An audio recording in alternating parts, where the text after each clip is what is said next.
রবীন্দ্রনাথ ঠাকুরের বাসায় বড় বড় কবিদের আড্ডা হচ্ছে। আমি সেখানে সবার জন্য চা বানিয়ে নিয়ে গেলাম।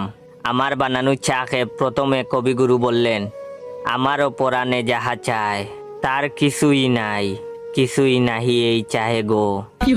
এটা শুনে বিদ্রোহী কবি কাজী নজরুল ইসলাম লাফ দিয়ে উঠে বললেন, আমি বিদ্রোহী রণক্লান্ত, আমি সেই দিন হব শান্ত, যদি ভালো করে কেউ চা বানিয়ে আনতো।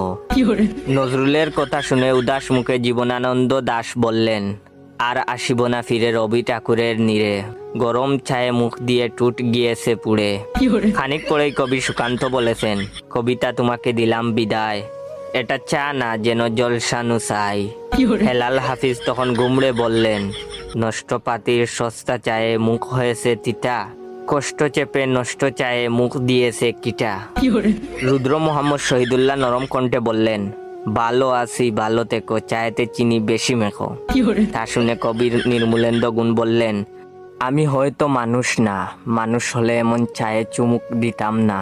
পরিশেষে রবীন্দ্রনাথ অসহায় চোখে বৃষ্টির পানে তাকিয়ে বললেন, ওরে ওরে অদম, ওরে কাঁচা, ভালো করে চা বানিয়ে আমাকে তুই বাঁচা।